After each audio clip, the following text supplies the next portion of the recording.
Palabras del Excelentísimo Señor Wilfred Elrington, Ministro de Relaciones Exteriores de Belice y Presidente del Consejo Latinoamericano.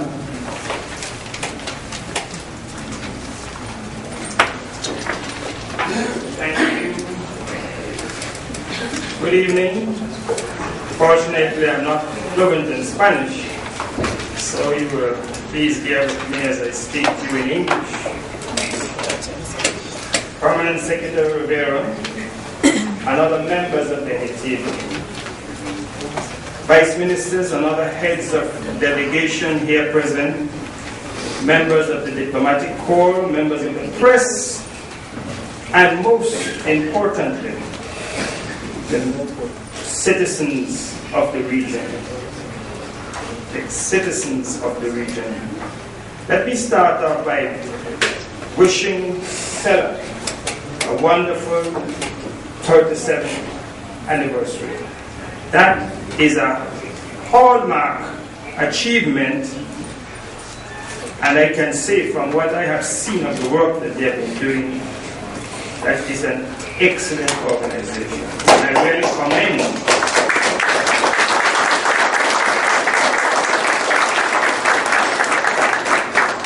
I would like to commend the visionary members of our hemisphere who came up with the idea to form SELA, and of course the stalwart work that is being done by the present and past members of the organization. I would also like to especially thank our host country, the Bolivarian Republic of Venezuela, whom I am told has been unstinting in its support to SELA. And perhaps were it for not for that support, we probably would not be having an efficient and effective organization. So I think credit needs to be given for that.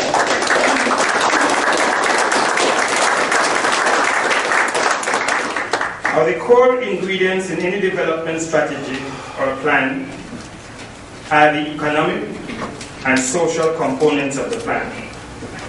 The economic component speaks essentially and primarily to the sustainability and the viability of the plan. The social component deals with the purpose of the plan, the beneficiaries, the citizens of our various countries, our most valuable and cherished assets, our people. And it is with the sole purpose of enhancing the status of our people that all our heroes, past and present, starting with, of course, Simon Bolivar, have fought tirelessly and advocated unceasingly for us to find ways to put our differences behind us and to unite and integrate our forces and resources, for it is only in so doing that in fact we will be strongest and we will be able to enable our people to attain to their fullest potential. In that regard, the birth of CELAC was a monumental historic occasion which brought great joy to all our leaders 2 years ago. First time in history of a region that colonized people were able to make a complete break with colonialism and to form an organization that was made up essentially of independent former colonized countries. It portended great opportunities for all of us.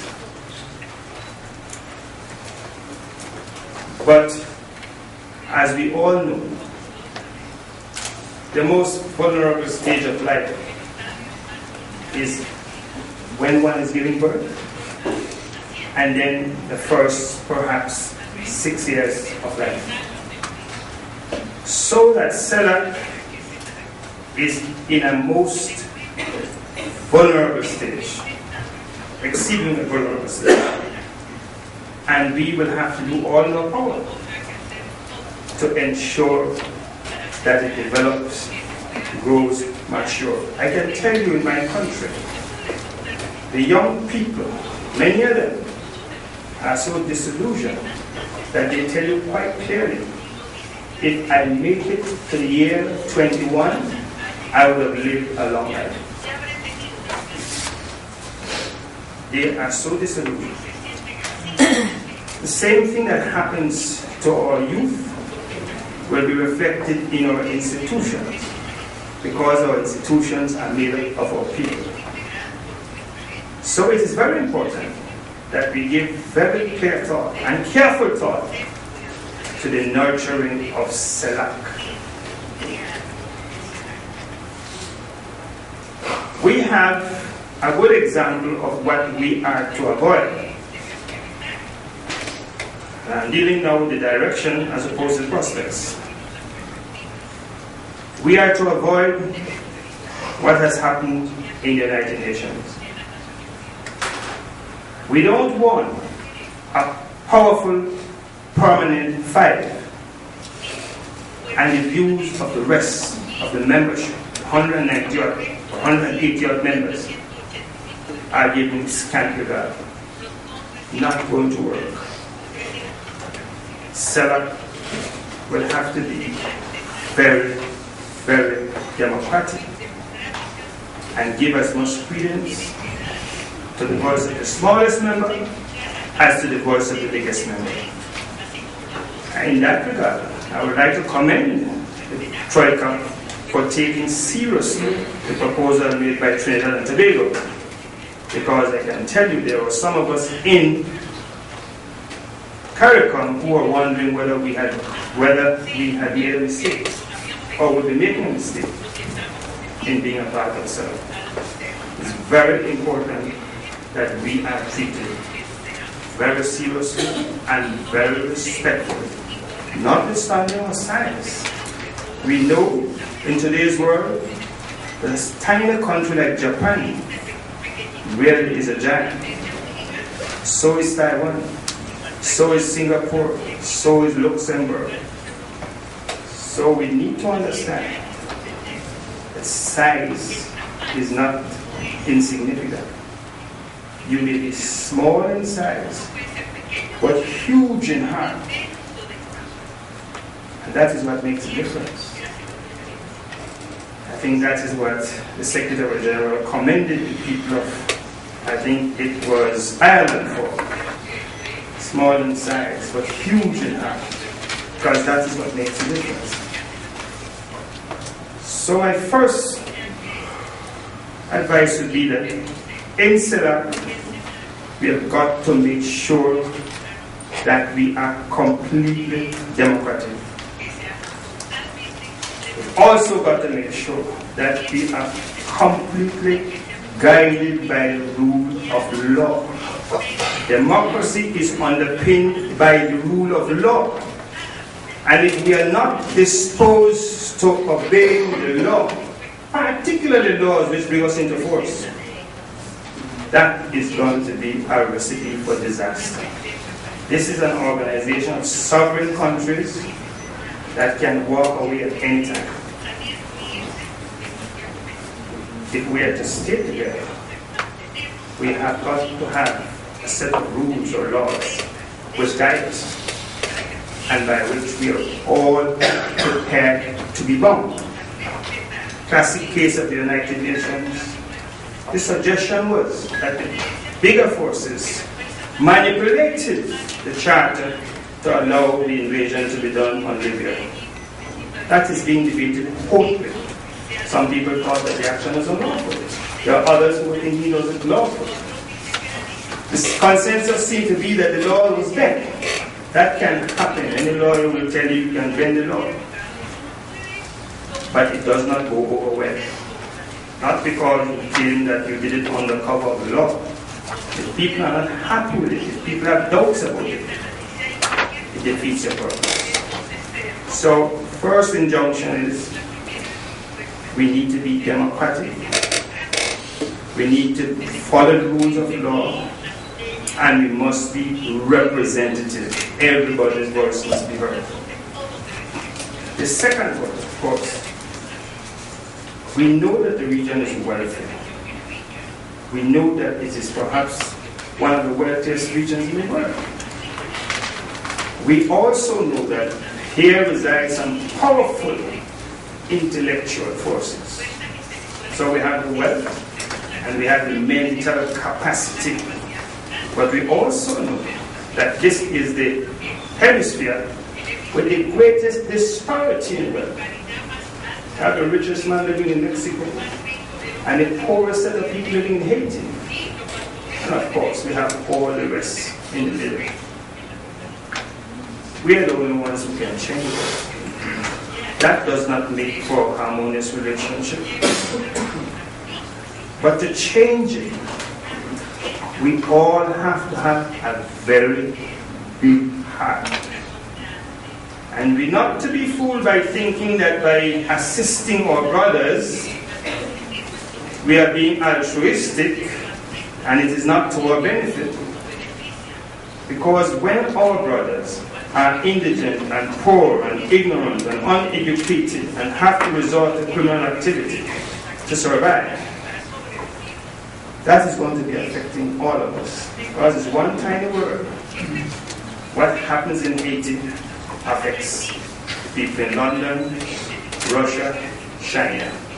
It's an interconnected world. We breathe the same air, we share the same sun and moon. So what we do out of enlightened self-interest. Not altruism. Enlightened self-interest. Give thought to that. The third point I want to raise is that CELAC will need to establish a very nimble unit to engage exclusively in preventative diplomacy. As soon as we get word that there is a problem brewing in one of our countries, we need to send a mission there to try to avert the breakdown of relationship. It's always cheaper, it is more effective, and it will conduce to a closer relationship and a more harmonious relationship between us. When things go bad and we sort of correct it after it has gone bad, it's always problematic. So I think we need to come up with a preventative diplomatic unit that will know what is going on and move fast to try to deal with the situation to allow it not to get out of control. Foreign minister the minister from Venezuela spoke about keeping our people informed. It's a topic that I've been talking about endlessly for the last 4 or 5 years in international fora. There's no rocket science there. All we have to do is to emulate what the other countries have done. And what they did, the British had something called BBC, British Broadcasting Corporation. I grew up listening to it, to the point where sometimes I felt like I was an Englishman. Ironic. But all their values I was able to imbibe right in my living room because they had this radio, the BBC. And then later on they sent it to television. It wasn't by accident that they had the BBC broadcasting all over the world. At that time they were a world power, they controlled the world. And they had to continue to control the world. So they had to spread their values all over the world. Those of us in this region will remember Voice of America. Same thing the Americans did. They had to spread their values. Now what they used? The radio. Voice of America.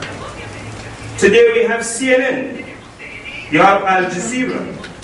But these are carefully thought out schemes to spread the values, to spread the practices, to spread the culture. What we need to do with CELAC, and CELAC is a perfect opportunity to get it done. Come up a similar broadcasting network like CNN or BBC or Voice of America for our hemisphere. I'm told that the Comandante Fidel Castro, one of his claim to fame was the fact that he spoke to his people regularly for hours. He discussed everything that was going on in the world and in his country. And I also told that in Trinidad there was a prime minister named Eric Williams, who used to do the same thing in a place called Woodford Square. Well, I can tell you, it's very difficult to find people more knowledgeable and informed than the Cubans. And I would want to almost think that maybe the same applies with respect to the Trinidadians, but I won't go so far. But your people will only learn if you inform them. We claim that we represent them, but the only time they see us is election time. Unacceptable. We have to find a way to come up with a medium whereby we communicate. I'm happy to say that in the Caribbean now we do have, it's only limited to news broadcasts, but we get news broadcasts from the Caribbean now. And it's a prime feature in our country. We look forward to it, so we know what is going on in Jamaica, Trinidad, Barbados.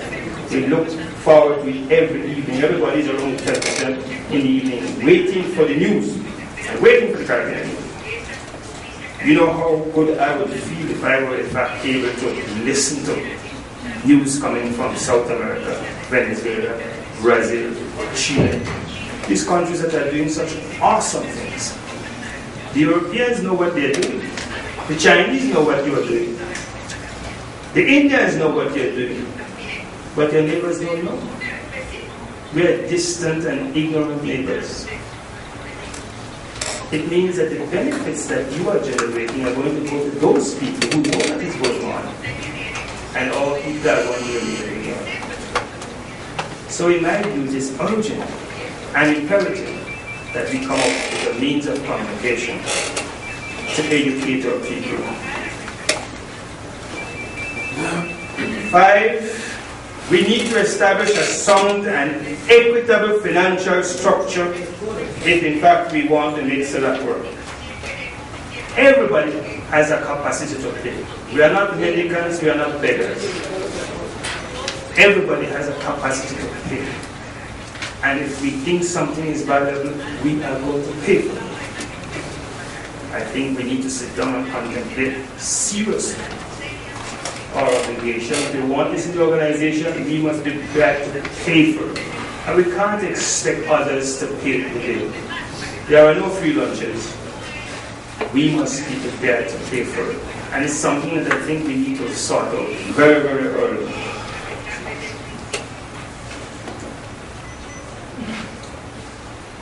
Sixthly,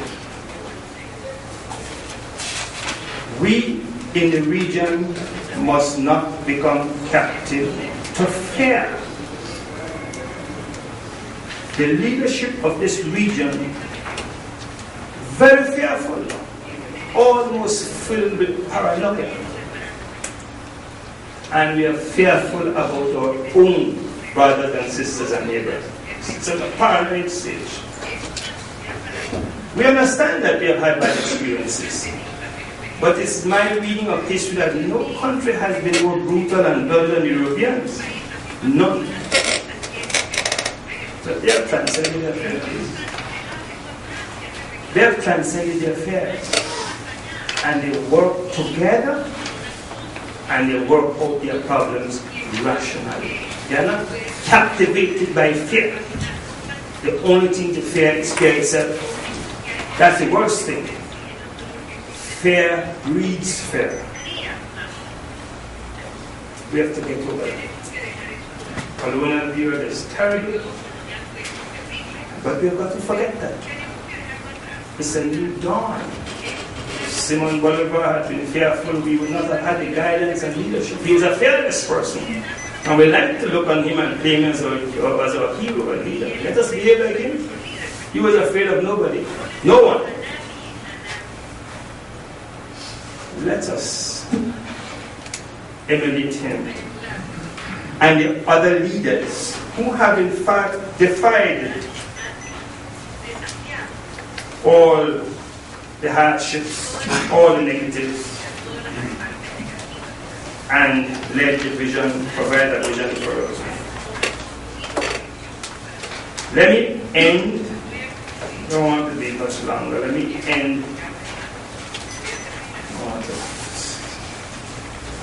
I want to end very briefly by saying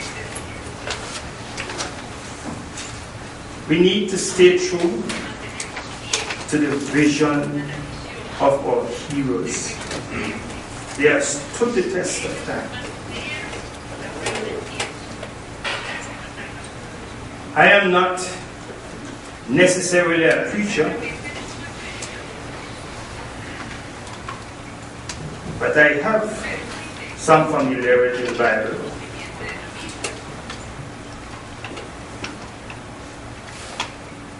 And there is one passage in it that I find particularly attractive. Two passages. One is part of the commandment. Love thy neighbor as thyself. Love thy neighbor as thyself, and be your brother's keeper. That is what integration is about. We say that we want to improve the love of our people. They are not distant, they don't come from Mars. It's you and I. Some of us don't even want to sit in the same room. Some of us did. It's inconsistent. We don't practice what we preach. We have to start practicing what we preach. I would urge that we start thinking serious about loving our neighbors ourselves, and some people it's very difficult to love them, I will tell you that. Very difficult to love some people. But I think once you get to know them, you find out that they are not as bad as you initially thought. It might take time. But unless you love him as yourself, and unless you see him as your keeper, he will not love you. He will not see you as his charge, and therein lies the problem. You'll never have peace. Those are my few words. Thank you. Good evening.